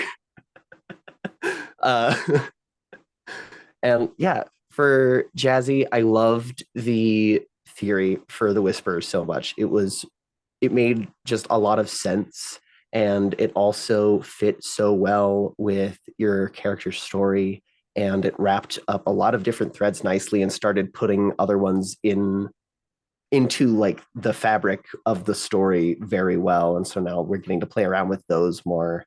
I like also that it led into that like in the previous session we had that smaller sort of consoling of one another from Nathan and Ashley, but in this one it felt like it really got cemented down. So that was really exciting for me to see. And I also love Nathan's reaction to Topher being like, hey buddy. He's just like, yeah, no, you're totally right, and this is just a bad idea. I loved that. I also super enjoyed the scene with Ed and researching everything. I thought that was fucking hilarious. And I was like, yeah, that's so many clues. That's great. It's very exciting. For Ben, I'm missed playing games with you. It's great to see you again and to hang out and see you do, like, I love Sean. He's a very, like, I don't know how to explain this in a way that's not weird, but as far as like flavor profiles go, Sean is the least spicy one of us. And I think that's really incredible. I love seeing how someone with more of like a handle on reality handles these things being reality. And it's great. I always love figuring out, or not even figuring out, but just like seeing all the things that happen and everything that goes on in Sean's head just makes so much sense. It's a great time all around. I also love W. Atlas Morgenstern's whole monologue there. That was so. I did not know what the fuck was going on, and it was great. Yeah, stars. It was a really fun session. I have a lot of cool things happen, but as a general matter, a general star, I've really enjoyed how the last few sessions, especially the kind of like meta aspects of the setting have bled into the quote unquote real world of the setting, and because there's something just like kind of weirdly ironic about a lot of it, right? Like there's something really ironic about Nathan being like the classic horror movie victim and being like, no, of course that's an idiotic idea, I'm not going out there, and like turning around, um the star for eating the production assistant, because that was incredibly ironic, right? Like the Sean and Florida were supposed to be the victims of creatures eating them, and instead, like, you were the 10, and you did the backstage, it was the backstage. That was where the real danger was, right? So I really love that. I thought that was great. It was a great use of that move too. Really, really love the relationship between Sean and Florida. I also kind of like the developing relationship between Florida and Topher, for that matter. I just really like Florida. She's fun to play. Um, Really, really dug that. I really like, because Sean is such a physical character, I think you did a really good job, like just sort of leading into the sort of physicality of Sean. And I'm also thinking a little bit about last session, because last session, we there was also quite a lot of that as well. So that was very fun to see. Um, the ending of the Whisper was terrific. Really, really liked it. That was such a good capstone in some sense to that part of Ashley's story, and so I quite love that. And yeah, start at Alex for the David Tilbert voice. Your David Tilbert characterization was terrific. I was very amused by that, and and yeah, I'm also like just generally kind of really enjoying the house dynamic with all the characters. Like the dynamic at Rodenbecker Street is really interesting now, and it's so interesting to think about like how the characters started and like now they're here. Like it's so weird because in a lot of ways, like their relationship was like reset, and so it's like we've gotten like a second beginning and a second, kind of build up, and so it was very interesting. Also a star for everybody justifying why they're staying in Deep Lake after I gave you the out. That was fun to hear. I knew none of you were gonna take it, but I wanted to hear what your reasoning was. And yeah, and I'm really loving the relationship between the man in the silver suit and Ashley. It's a good time. So yeah, just good times all around. Really fun stuff. Also naming the kitten Panini, that was funny too. And wishes, yeah, I mean, this last tape, Animal Kingdom Pure White, is a lot of fun. I've only done it once in one other game, and it's a very, very fun tape, and so I'm excited for you all to do that. And I'm excited to see, because you are going to get another mystery. I'm interested to see if you're all going to survive. I actually think you will, even though you have very few masks left. You have the benefit of all your advancements, right? Like you have a lot of like powerful moves. You have your scores are pretty good, and so you even though none of you have keys left, or masks, I meant keys. Even though none of you have keys left, or you don't have many keys left, you do have a lot of like just basic, straight up hard mechanical advantages in the game, and so I think you're going to need them to get through 2 mysteries. Although you've made really good progress because of those hard mechanical advantages on one of those mysteries. Well, you have 3 actually, because you have the dream as well, but the dream's almost done, right? So just looking forward to seeing how it shapes up. And it's not a wish, it's something we're definitely going to do, but I want to do a like once we're done with the active mysteries and we're ready to do the TV Odyssey mystery, I think I want to have like a little interim session where we recap the characters' stories up until that point and talk about our theories of TV Odyssey. Just a really out of character writer's room kind of talk about where the story is at.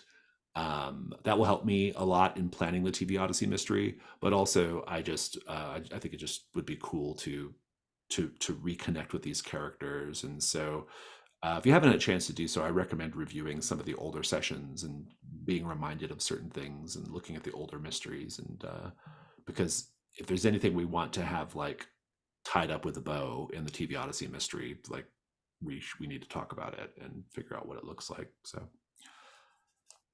I think that's all I've got. Any other stars and wishes? Okay, On that fantastic. note, Oh yeah, go ahead. I want to know who's giving Sean the thingies with The Truth Is Out There. That's That's a big one, right? Yeah, right. Like who knows, right? I don't think we have. There's been no hint of it actually. So, yeah, something to think about. Something to think about. All right. Any other stars and wishes? All right. In that case, I'm gonna wave goodbye to people watching the video.